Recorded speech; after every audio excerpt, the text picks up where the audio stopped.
You're listening to Health Professional Radio. My name is Wayne Buckler. My guest today is Allanah, the PR Coordinator for Orthoptics Australia. Now, Allanah, I have to confess, I didn't even know it had its own name. So please tell us about the organisation and what on earth Orthoptics is. Okay, Wayne. So Orthoptics Australia is a national organisation that represents its members across all states of Australia.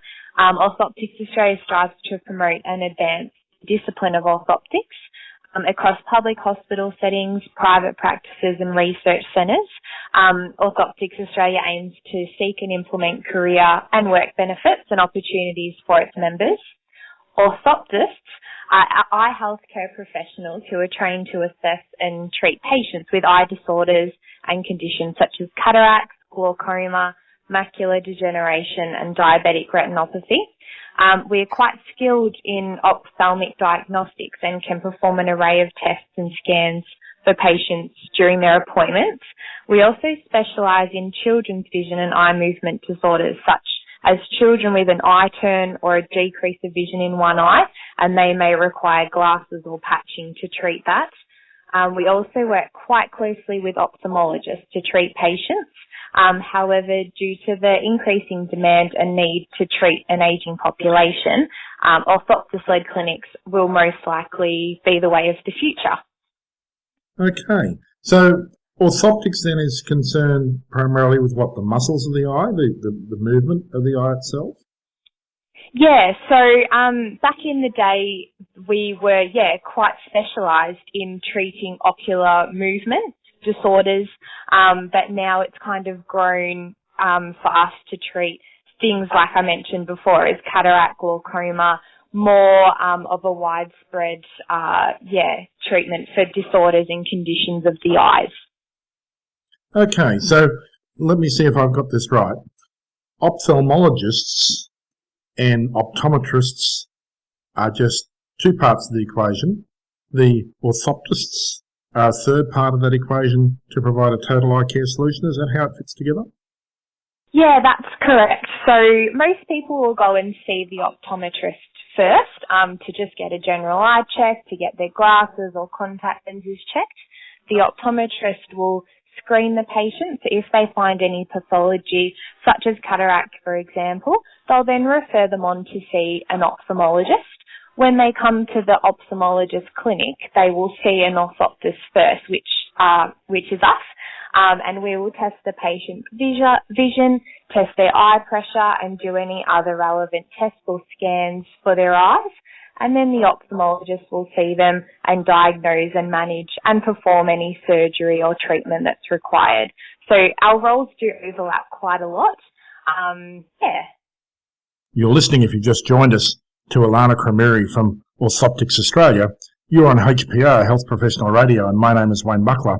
We've been chatting this morning about the role and function of the association. Now, tell me, Allanah, is it a regulatory association like we see with some other professions, or is this an honorary membership? So there's about 450 to 500 members in Orthoptics Australia itself. That includes some fourth-year students. Membership to Orthoptics Australia is not compulsory. However, the Australian Orthoptic Board is the registration body for orthoptists in Australia, and this is also the accreditation body. Oh, I see. Now, you mentioned students there. Tell me how your members are qualified. So we're qualified from, our degree is a 4-year university course. Currently there are 2 university courses, one at La Trobe University in Melbourne and the University of Technology in Sydney. That only began in March this year. We undergo an array of practical and theory exams, and from that we become qualified as orthoptists. And we need to be registered with the Australian Orthoptic Board as well. So, Allanah, can orthoptists treat patients without being oversighted by any other professional body? Do they have the right to treat in their own registration? So there are some orthoptists which currently work in rural areas of Australia. That's more paediatric vision care. So children, like I mentioned before, with eye turns or a decrease in vision, that's quite a new development for orthoptists to have their own clinics in that sense. We are also, there's a few studies and things going on at the moment that are looking at orthoptist-led clinics for such things as cataract and macular degeneration and diabetic retinopathy that will hopefully in the future lead to orthoptists running their own clinics without being overseen by ophthalmologists. It does sound like a profession that's changing and developing rapidly, and that's always interesting to hear about. Allanah, if people want to get in touch with you, how's the best way to make contact with the association? So the best contact would probably be to have a look at our website, which is ophthalmology.com.au. There's a lot of information there. That has a lot of relevant email addresses as well. My email address would be pr@orthopticsaustralia.com.au. And yeah, there's a range, like I said on the website, there's a range of emails to contact different people regarding their needs and interests. That's good to hear. Now, my final question. If there's one great misconception about orthoptics that drives you nuts and keeps you awake at night, what is it? I guess that people don't know what we do and who we are, and they've never heard of the word orthoptics before, compared to, say, optometrists and ophthalmologists who are very well known. People often get confused and think we work with feet, so they think we're orthotists instead of orthoptists.